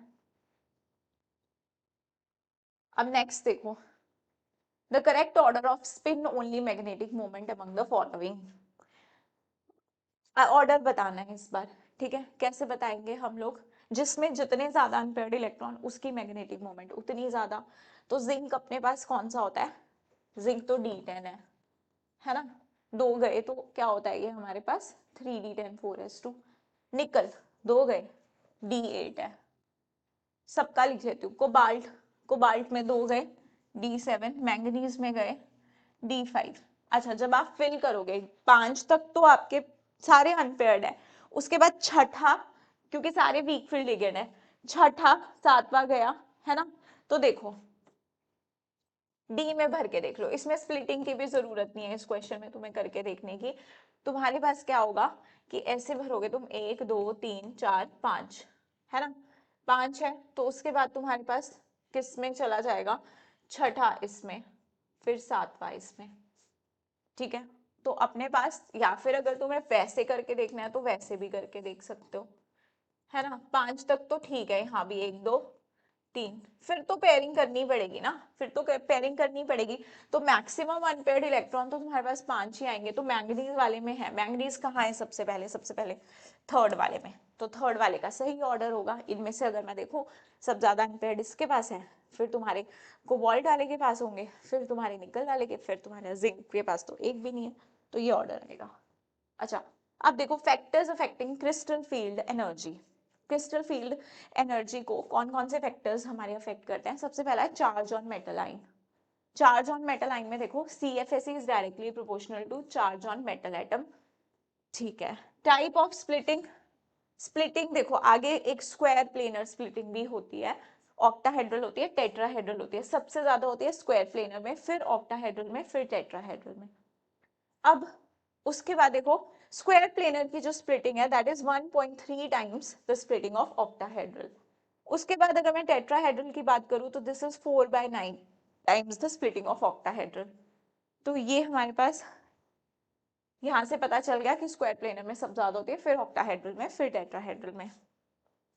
टाइप ऑफ मेटल आयन पे भी डिपेंड करता ही है ना। अगर तुम्हारा आयन 5D से है, 4D से, 3D से, अबे 5D को कोई फर्क नहीं पड़ता, उसके लिए सारे स्ट्रॉन्ग फील्ड है, 4D के लिए भी 3D में देखनी पड़ती है चीजें, 3D के लिए इसलिए हम ज्यादा पढ़ते भी हैं। 4D 5D सबके लिए स्ट्रॉन्ग फील्ड है। क्यों है ऐसा? क्योंकि डी ब्लॉक में जैसे जैसे हम डाउन द ग्रुप जाते हैं जेड इफेक्टिव तुम्हारा इंक्रीज कर जाता है ना, एफ के इलेक्ट्रॉन्स आ जाते हैं, उनकी पुअर शील्डिंग होती है due to increase in poor shielding of electrons. Lanthanoid contraction वगैरह हमने पढ़ाई है। तो जब हमारे पास यहाँ पर इलेक्ट्रॉन्स की ही पुअर शील्डिंग है, जेड इफेक्टिव हमारा ज्यादा है, तो ज्यादा हमारे पास क्या होगा, ज्यादा स्प्लिटिंग होगी। ज्यादा स्प्लिटिंग होगी तो ऑब्वियसली हर कोई लीगेंड, फिर अगर स्प्लिटिंग ही बढ़ गई है तो हर कोई लीगेंड हमारा पेयरिंग ही करना पसंद करेगा। तो चाहे स्ट्रॉन्ग आए वीक आए सारे इनके लिए स्ट्रॉन्ग होंगे। टाइप ऑफ लीगेंड्स पे डिपेंड भी करता है ना हमारी CFSE। अगर स्ट्रॉन्ग होगा तो ज्यादा स्प्लिटिंग होगी, वीक होगा तो कम स्प्लिटिंग होगी, है ना। तो ये कुछ फैक्टर्स हैं जिसपे हमारी क्रिस्टल फील्ड स्टेबलाइजेशन डिपेंड करती है। अब देखो नेक्स्ट वाला, if donor atoms are same then CFS is directly proportional to number of rings formed by the ligands with metal, है ना। अगर चीलेटिंग लिगेंड्स आ जाएंगे तब भी हमारी CFSE बढ़ जाएगी। Stability of CFSE of carbonyl complexes follows EN rule और सिडविक रूल। चलिए तो देखो अब इसमें से मुझे बताओ स्टेबिलिटी हमें कंपेयर करनी है कि FeCN6 और इसमें से FeCN6K3 यहाँ पे कैसे, हमने बोला जितना ज्यादा मेटल पे चार्ज उतनी ज्यादा CFSE। तो यहाँ पे कितना चार्ज आएगा +2, यहाँ कितना चार्ज आएगा +3। तो CFSE ऑब्वियसली जहाँ चार्ज ज्यादा वहाँ CFSE ज्यादा। यहाँ पे देखो ये तुम्हारा Cl6 या Cl4 है ना, यहाँ पे तुम्हारे पास क्या बन रहा है, ये तुम्हारा ऑक्टाहेड्रल है, ये तुम्हारा टेट्राहेड्रल है, तो ऑक्टाहेड्रल में स्प्लिटिंग ज्यादा होती है। फिर तुम्हारे पास आ रहा है कोबाल्ट NH363 पॉजिटिव, और यहाँ पे चार्ज तो मेटल पे सेम है, दोनों पे +3 है, लेकिन ये तुम्हारा कैसा है मोनोडेंटेड, ये बाइडेंटेड, ये क्या बना रहा होगा चीलेट रिंग, तो यहाँ पे ज्यादा बढ़ जाएगी CFSE। यहाँ देखो इसमें देखो तुम्हारे पास ये स्ट्रॉन्ग फील्ड लिगेंड है, ये वीक फील्ड लिगेंड है, तो स्ट्रॉन्ग फील्ड के केस में CFSE ज्यादा बढ़ जाएगी। ये तुम्हारा H2O6 ये ऑक्सिलेटो, ये तुम्हारा बाइडेंटेटेड चीलेटिंग रिंग बनाएगा तो यहाँ ज्यादा बढ़ जाएगी। यहाँ तुम्हारा ऑक्सिलेटो, यहाँ पे तुम्हारा EN, तो ये स्ट्रॉन्ग फील्ड है तो यहाँ बढ़ जाएगी। यहाँ O से डोनेशन है, वहाँ N से है। NiCl4 2 negative, PdCl4 2 negative, PtCl4 2 negative, तो ये सारे निकल के ही ग्रुप मेंबर्स हैं, नहीं पढ़ोगे पिटोगे, है ना। तो यहाँ पे तुम्हें पता है कि जितना जैसे जैसे डाउन द ग्रुप मूव करते हैं हमारी स्प्लिटिंग बढ़ती है, जेड इफेक्टिव हमारा क्या होता है इंक्रीज होता है, तो यहाँ पे सब ज्यादा स्प्लिटिंग, यहाँ पर फिर कम। फिर CRO, अच्छा मैंने ये एक रूल और पढ़ा था ना यहाँ पे, stability of CFSE of carbonyl complexes follows EN rule. तो यहाँ पे क्रोमियम CO6, यहाँ पे क्रोमियम के पास कितने, कैसे निकालते हैं हम अपना EN रूल कैसे लगाते हैं, क्रोमियम के पास 24 इलेक्ट्रॉन है, CO इसके साथ बॉन्ड बना रहा है, तो कितने कितने इलेक्ट्रॉन दे रहा होगा, 2 2 है ना, तो 6 है तो 2 देगा तो 12, तो 24 + 12 तुम्हारा कितना हो गया 36 नोबल गैस कॉन्फ़िगरेशन अचीव होगी। यहाँ पे प्लस चार्ज है तो क्रोमियम में से 1 माइनस कर दो, प्लस ये भी 12 इलेक्ट्रॉन दे रहा होगा 35, इसकी जो होगी CFSE ज्यादा होगी, EN रूल फॉलो हो रहा है। अच्छा अब JEE मेन 2016 का ये क्वेश्चन है, इसमें जरा देखो, identify the correct trend given below. Atomic number दे रखा है तुम्हें टाइटेनियम क्रोमियम मॉलिब्डेनम का, है ना। यहाँ पे हम कंपेयर कर रहे हैं क्रोमियम मॉलिब्डेनम के बीच में और टाइटेनियम, तुम्हारे पास यहाँ पे टाइटेनियम +2 है, यहाँ टाइटेनियम +3 है, इनमें कंपेयर कर रहे हैं। तो ऑब्वियसली क्रोमियम मॉलिब्डेनम टंगस्टन ये सेम ग्रुप में आते हैं, तो 3D से ज्यादा 4D में तो तुम्हें पता है स्प्लिटिंग ज्यादा होगी, तो मॉलिब्डेनम की क्रोमियम से ज्यादा होगी। यहाँ पे चार्ज है +3, यहाँ +2, +3 वाले में ज्यादा होगी, तो यहाँ पे ज्यादा दिखा रखी है इन्होंने। और यहाँ पे मॉलिब्डेनम की ज्यादा, तो सेकंड वाला option is the correct option. ठीक है, इजी क्वेश्चन था, कुछ भी नहीं था इसमें, हमने जितने रूल्स पढ़े हमारा आराम से निकल गया। अब नेक्स्ट क्वेश्चन देखो, which of the following metal complexes are more stable, कौन सा इसमें ज्यादा स्टेबल होगा। अभी अभी पढ़ा है हमने, यहाँ पे देखो दो लिगेंड है EN NH3, यहाँ ENH NH3, यहाँ सिर्फ NH3, यहाँ पे सिर्फ EN, तो चीलेटिंग लिगेंड जितने ज्यादा उतने ज्यादा स्टेबिलिटी, तो सेकंड वाला तुम्हारा क्या हो जाएगा, सेकंड वाला तुम्हारा क्या हो जाएगा, राइट आंसर। ठीक है, नेक्स्ट तुम्हारे पास है question number, arrange the following cobalt complexes in order of increasing CFSE value. देखो तो यहाँ पे हमारे पास क्या है, कोबाल्ट +3, ये भी कोबाल्ट +3, ये +2 +3, तो +3 +2 से तो +3 वाले जीत गए, जीत गए जी। उसके बाद तुम बाकी देखो, NH3 से कौन जीत जाएगा, इथिलीन डायमीन, बाकी किसी में चीलेटिंग लिगेंड नहीं है तो D वाला सबसे ज्यादा ही होगा। अमोनिया और H2 में कौन जीतेगा, अमोनिया ज्यादा स्टेबल, ज्यादा स्प्लिटिंग कराएगा क्योंकि स्ट्रॉन्ग फील्ड लिगेंड है, स्ट्रॉन्ग फील्ड, तो आ जाएगा C। B और A में कौन जीतेगा, प्लस दोनों वीक फील्ड लिगेंड है, +3 चार्ज है A पे, तो A और फिर B, तो ये ऑप्शन कौन सा है, DCAB, second option. Next, calculation of CFSE for octahedral complexes, crystal field stabilisation energy हम ऑक्टाहेड्रल कॉम्प्लेक्सेस के लिए कैसे निकालेंगे, तो देखो CFSE कैसे आ जाएगा, number of electrons in T2G into -0.4 ये वाली value, delta not plus number of electrons in EG into 0.6 plus x into P, P क्या है यहाँ पे, पेयरिंग एनर्जी, x क्या है, नंबर ऑफ इलेक्ट्रॉन पेयर्स, जितने इलेक्ट्रॉन पेयर्स होंगे, अब वीक फील्ड में नहीं होंगे तो 0 होगा, नंबर ऑफ इलेक्ट्रॉन्स तुम T2G में निकाल लोगे, इनटू तुम्हें क्या करना होगा, -0.4, नंबर ऑफ इलेक्ट्रॉन्स तुम EG में निकाल लोगे, इनटू क्या करना होगा, 0.6, प्लस अगर तुम्हारा पेयरिंग हुई है तो जो भी x number of electron pair हुआ है इनटू पेयरिंग एनर्जी, ये तुम्हारा फॉर्मूला है CFSE कैलकुलेट करने का।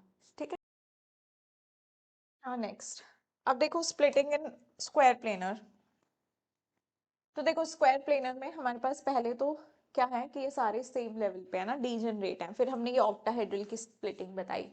अब ऑक्टाहेड्रल में भी हम देखें तो ऑक्टाहेड्रल कुछ इस तरह से होता है, स्क्वायर प्लेनर कुछ इस तरह से होता है, लीगेंड्स तुम्हारे XY प्लेन से आ रहे हैं, तो मतलब जो Z पे है उनको रिपल्शन नहीं फील होगा, वो ज्यादा स्टेबल होंगे, तो यहाँ से जो DZ स्क्वायर है वो ज्यादा स्टेबल हो जाएगा, तो ये दोनों फर्दर स्प्लिट कर जाएंगे और DZ स्क्वायर नीचे आ जाएगा, DXY YZ ZX, इसमें Z कॉम्पोनेंट आ रहा है तो ये ज्यादा स्टेबल हो जाएंगे, नीचे आ जाएंगे, DXY ऊपर आ जाएगा। कुछ केसेस में DZ स्क्वायर फर्दर स्टेबल हो जाता है और वो हमारा DXY से भी नीचे चला जाता है, तो इस तरह से हम स्प्लिटिंग देख सकते हैं। फिलिंग कैसे करें, 1 2 फिर 3 4, हुन्स रूल के अकॉर्डिंग 5 6 7 8 9 10, तो हमारे पास ये वाला ऑर्बिटल अगर खाली रहता है तो हमारे पास जो बनेगा दैट इज यहाँ से D, ये S, ये P, 2, तो बनेगा DsP2, तो हमारे पास कौन सा ऑर्बिटल पार्टिसिपेट कर रहा है यहाँ पर, D का कौन सा ऑर्बिटल पार्टिसिपेट करेगा हाइब्रिडाइजेशन में, DX2Y2। अब देखो comment on hybridisation geometry and behaviour of given complex, I think ये मैंने आपको PPT में भी करवाया, देख लो एक बार, निकल क्या हो जाएगा हमारा, D8 हो जाएगा ना, हाँ जी ये देखो D8, तो इस तरह से filling. Now cyanide is a strong field ligand, तो क्या करवा देगा, पेयरिंग करवा देगा, पेयरिंग करवा देगा हमारी यहाँ पे, अच्छा ये D8 है ना, D8 तो यहाँ पे लगा दो बस एक इलेक्ट्रॉन, पेयरिंग हो गई ना, पेयरिंग हो गई यहाँ पे, देखो D8 था ये, इनकी पेयरिंग हो गई, अब क्या हो गई, इसकी पेयरिंग हो गई, बिकॉज साइनाइड हमारा स्ट्रॉन्ग फील्ड लिगेंड है। अब यहाँ पे बाकी साइनाइड एक यहाँ आएगा, एक यहाँ आएगा, एक यहाँ आएगा, तो हमारे पास क्या बन जाएगा, DsP2, DsP2 is square planar, unpaired electron कोई नहीं है, 0, तो मैग्नेटिक मोमेंट 0। अब द करेक्ट कॉम्बिनेशन, ठीक है, इस क्वेश्चन में देख लो करेक्ट कॉम्बिनेशन क्या होगा, NiCN2 negative tetrahedral, NiCN4 2 negative tetrahedral तो नहीं बना था, अभी अभी देखा स्क्वायर प्लेनर था, तो ये ऑप्शन तो हो नहीं सकता। NiCl4 2 नेगेटिव हमने VBT में केस पढ़ा है, कैसा होता है, पैरामैग्नेटिक होता है। नहीं याद है तो वीडियो को रिवर्स करके देख सकते हो, VBT में मैंने ये करके बताया। NiCO4 ये भी मैंने तुम्हें VBT में करके बताया था, टेट्राहेड्रल होता था।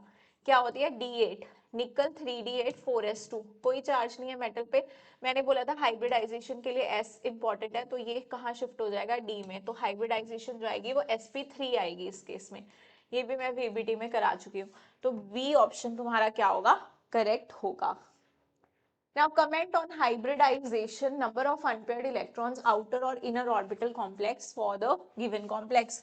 क्रोमियम है हमारा बाइडेंटिक लिगेंड के साथ, +3 चार्ज है क्रोमियम पे, तो ये क्या बन जाएगा, 3D3 है ना। कितना होता है क्रोमियम, 3D4 4s1, तो एक गया S से, एक गया D से, दो गए D से, तो ये क्या बन जाएगा, देखो क्रोमियम क्या होता है हमारा, 3D5 4s1, तो एक यहाँ से गया और हमारे पास दो यहाँ से गए, तो ये बन गया 3D3 बन गया।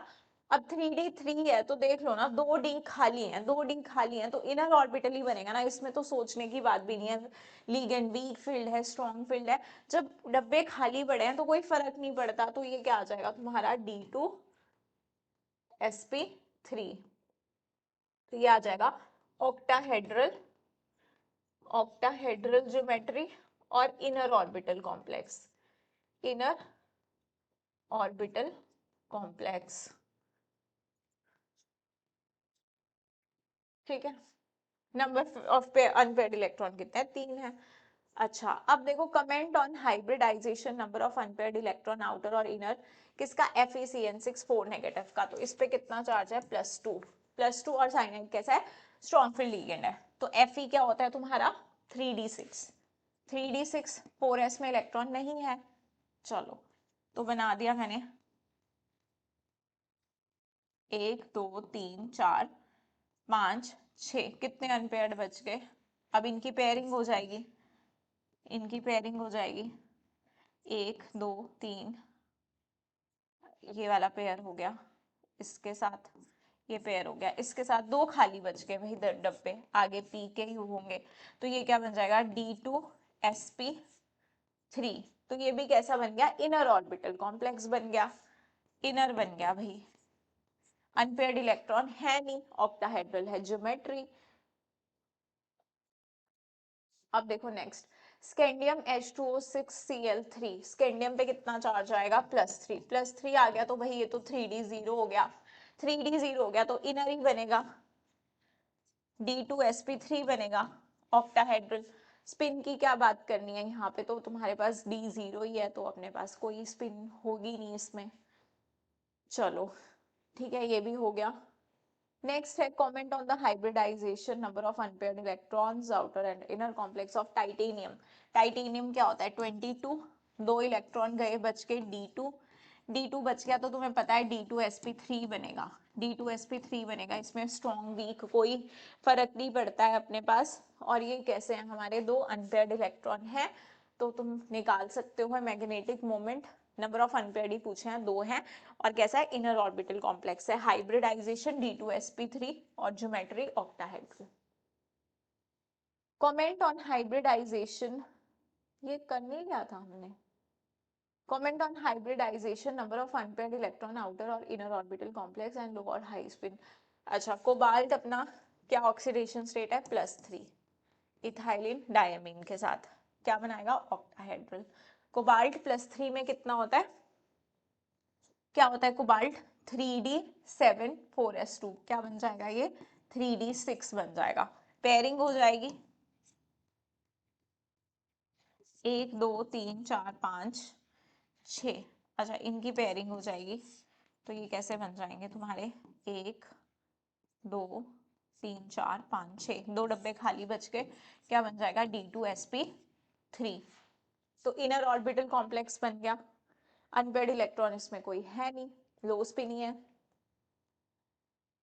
अच्छा इसमें बताओ, comment on the hybridisation, number of unpaired electron and low और हाई स्पिन कॉम्प्लेक्स और गिवन प्लेटिनम Cl6, प्लेटिनम पे कितना चार्ज है यहाँ पे +4। प्लेटिनम कौन से पीरियड में आता है, निकल वाले पीरियड में आता है ना, तो निकल क्या होता है तुम्हारा, कौन सा है ये, नहीं पढ़ोगे पिटोगे, 5D सीरीज का है, 5D सीरीज का है। तो हमारे पास कितने बचेंगे यहाँ पे, अगर मैं निकल लूँ 3D8 4s2 तो 2 वहां से 2 वहां से 6 बचेंगे ना इसके पास, 5D6। अच्छा वीक फील्ड लिगेंड है, लेकिन कोई फर्क पड़ता है इनको, नहीं पड़ता। 5D वाले इनके साथ तो सारे ही स्ट्रॉन्ग है, सारे ही स्ट्रॉन्ग हैं, तो क्या बना देंगे, पेयरिंग करा देंगे, पेयरिंग होगी, खाली बच गई ये, आगे का S यूज करो, आगे का P यूज करो, तो क्या बन गया D2sp3, क्या बन गया हमारा inner orbital complex, inner orbital complex, inner orbital complex बन गया, है ना।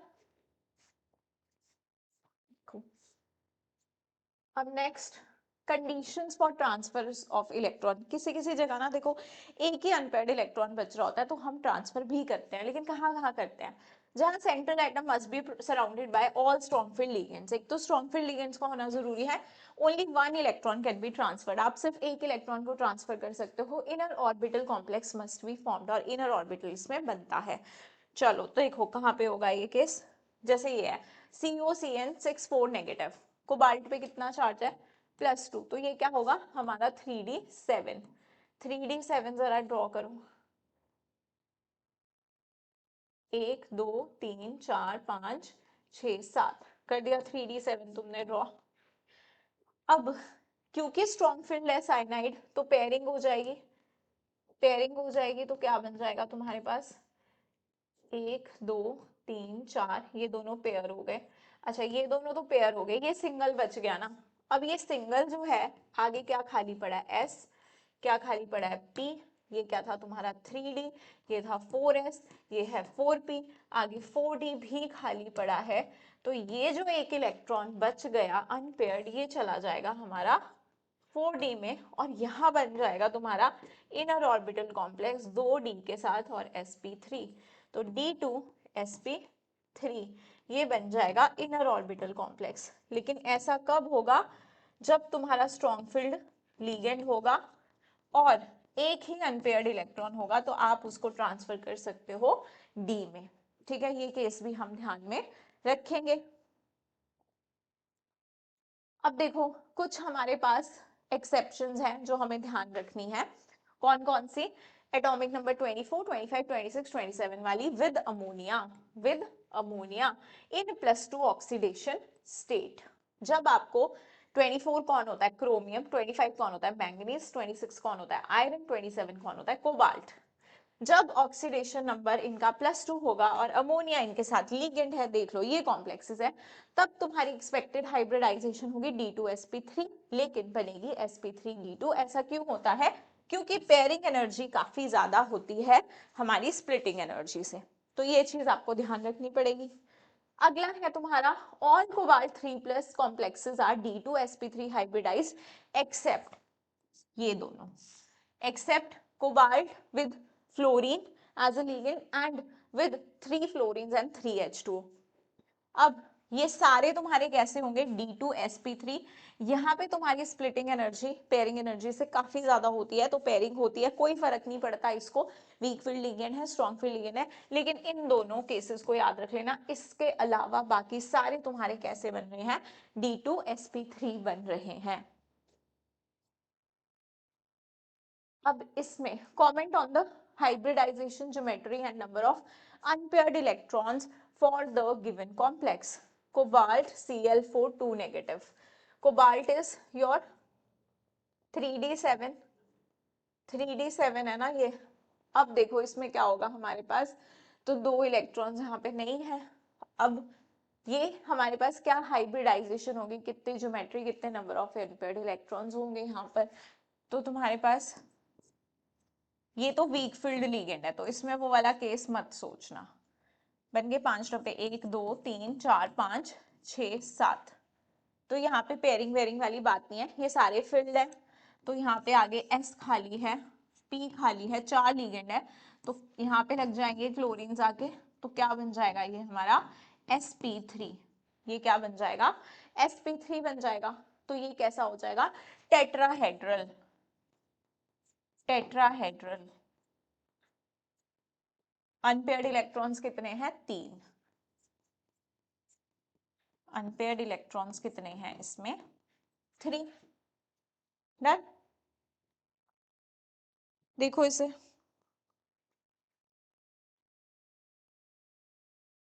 देखो नेक्स्ट। नेक्स्ट हम लोग के पास है कलर इन कोऑर्डिनेशन कंपाउंड्स। ठीक है तो कलर इन कोऑर्डिनेशन कंपाउंड्स कैसे आता है that is because of D D transition. हमने थोड़ा सा डी एंड एफ ब्लॉक में भी इसके बारे में बात की थी। तो क्या होता है ना कि जैसे ये आपके T2G वाले इलेक्ट्रॉन्स है, मान लो ये T2G में एक अनपेयर्ड इलेक्ट्रॉन है, EG में हमारे 2 ऑर्बिटल्स। तो अगर इस पे ये लाइट शाइन कर रही है, लाइट शाइन करेगी तो ये एनर्जी ऑब्जर्व करे एब्जॉर्ब करेगा और क्या कर देगा ट्रांजिशन कर देगा EG में। EG में चला जाएगा। ठीक है यहाँ पे एनर्जी एब्जॉर्ब करके कहाँ चला जाएगा EG में चला जाएगा। अब क्या होगा कि लाइट एब्जॉर्ब करेगा, बाकी की लाइट क्या हो जाएगी रिफ्लेक्ट हो जाएगी और हमारा क्या हो जाएगा कलर आ जाएगा। इस डी ट्रांजिशन की वजह से कलर आ रहा है। तो अब देखो पॉइंट की बात क्या है यहाँ पे, पॉइंट की बात ये है कि इन जनरल D0 में कोई अनपेयर्ड इलेक्ट्रॉन नहीं है। अब अनपेयर्ड इलेक्ट्रॉन होना जरूरी है कलर के लिए। तो D0 D10 में कोई अनपेयर्ड इलेक्ट्रॉन नहीं होता है, इसीलिए इसीलिए ये कलरलेस होते हैं। सिर्फ D1 से D9 तुम्हारे D10 D0 D10 are colourless and D1 to D9 are coloured. ये बात सबको समझ में आई। अब देखो तुम्हें पहचानने हैं यहाँ पे कौन कौन से कॉम्प्लेक्सेस कलर्ड होंगे। Comment whether given species are coloured और नॉट। ठीक है चलो पहचानो इनमें। स्कैंडियम H2 स्कैंडियम से 3 इलेक्ट्रॉन ले लिए भाई। स्कैंडियम होता क्या है D2 4s1 3d2 4s1 तीनों के तीनों चले गए D0। तो इसमें तो कलर नहीं आएगा। यहाँ पे FeCN6 4 नेगेटिव, इस पे कितने का चार्ज है +2, ये क्या होता है D6 तो इसमें आएगा। फिर निकल ये तुम्हारा क्या हो जाएगा D8, इसमें भी आएगा। हमने बोला D1 से D9 तक आएगा। फिर कोबाल्ट कॉपर यहाँ पे कितना हो गया, कॉपर पे हमारे पास यहाँ पे चार्ज है +1 है तो ये कैसा है D10, इसमें भी नहीं आएगा। यहाँ पे तुम्हारे कॉपर पे कितना चार्ज है, यहाँ पे तुम्हारा चार्ज है +2 तो यहाँ पे D9 यहाँ पर आएगा। यहाँ पे क्रोमियम पे +3, क्रोमियम पे +3 तो ये कितना आ गया हमारे पास, क्रोमियम के पास कितने इलेक्ट्रॉन्स होते हैं 6, 6 में से तुम्हारे 3 चले गए तो बचा D3 तो इसमें भी आएगा। जिंक जिंक हमारा क्या होता है 3d10 4s2 तो यहाँ पे चार्ज कितना है 4 तो यहाँ पे +2 है। ठीक है +2 है तो ये भी D10, इसमें कलर नहीं आएगा। MnO4 नेगेटिव, यहाँ पे तुम्हारी मैंगनीज की ऑक्सीडेशन स्टेट क्या है, मैंगनीज की ऑक्सीडेशन स्टेट हमारी हो जाएगी यहाँ पर +7 हो गई तो हमारा क्या है D0 है ना, D0 है तो क्या कोई कलर आना चाहिए। अब तुम बोलोगे मैम कलर नहीं आना चाहिए, लेकिन इसमें ये कंपाउंड हमारा कलर्ड होता है। अब ये कलर डी ट्रांजिशन की वजह से नहीं है LMCT, इसको हमने पहले भी कहाँ पर पढ़ा था D&F ब्लॉक में, मैंने तुमको ये बात बताई थी। यहाँ पे जो कलर आता है वो ligand to metal charge transfer की वजह से आता है। There are some compounds in which central metal atom is D0 but colored due to charge transfer from ligand to metal ion। इनमें जो ऑक्सीजन है अब इन पे इतना प्लस चार्ज है कि वो यहाँ पे क्या करती है ligand to metal हमारा चार्ज अपना चार्ज ट्रांसफर करती है, उसकी वजह से कलर। तो तुम्हें कुछ कॉम्प्लेक्सेस हैं जो ध्यान में रखने हैं, मैंने यहाँ पे लिस्ट डाउन कर दिए हैं, तुम इसका स्क्रीनशॉट ले सकते हो, इसे नोट डाउन कर सकते हो। मैंगनीज के कंपाउंड है, क्रोमियम के कंपाउंड हैं, तुम देख रहे हो जितने भी, वेनेडियम का है एक और एक मैंगनीज, मैंगनीज के 2 हैं यहाँ पर, क्रोमियम के कितने हैं 4 और एक वेनेडियम का। ये सब हमारे कैसे हैं, ये यहाँ से लेकर के यहाँ तक है तुम्हारे 3d0। मैंगनीज O42 नेगेटिव यहाँ पर क्या है MnO42 नेगेटिव 3d1 है। अब ये सारे हमारे कैसे हैं, ये कलर्ड है, ये कलर्ड बिकॉज ऑफ LMCT है लिगेंड। इसमें ये मत सोचना ये D1 है तो DD ट्रांजिशन की वजह से कलर है, इनका कलर जो है that is because of ligand to metal charge transfer, ligand to metal charge transfer की वजह से यहाँ पर कलर है। तो ये ध्यान रखोगे और ये सारे तुम्हारे D3S हाइब्रिडाइज्ड है and they all are coloured. तो यहाँ तक सबको बात समझ में आ गई होगी। चलो इसी के साथ हम अपना कोऑर्डिनेशन का लेक्चर एंड करते हैं। आई होप तुम्हें कुछ चीज़ें यहाँ से ऐसी कुछ क्या ऐसे बहुत सारी चीज़ें होंगी जो समझ में आई होंगी। अगर तुम्हें किसी पार्ट में प्रॉब्लम हो रही है, एक बारी अगर पहली बारी बिल्कुल चीज़ें देख रहे हो, because this is a one shot video, तो हमने एक तरह से क्विक रिवीजन किया है कुछ इंपॉर्टेंट टॉपिक्स का, तो आप फिर से वीडियो एक बार पूरा गो थ्रू कर सकते हो, आप फिर से वीडियो को देख सकते हो और अपने जो भी डाउट्स हैं उनको क्लियर कर सकते हो। This chapter I'm telling you again is very very important chapter. Now it's your time to practice so many questions. या इस चैप्टर से रिलेटेड आप बहुत ज़्यादा क्वेश्चन प्रैक्टिस कीजिए, आपको मज़ा आएगा, बिल्कुल भी बोरिंग चैप्टर ये नहीं है। So that's all for this session. Thank you so much for watching बेटा।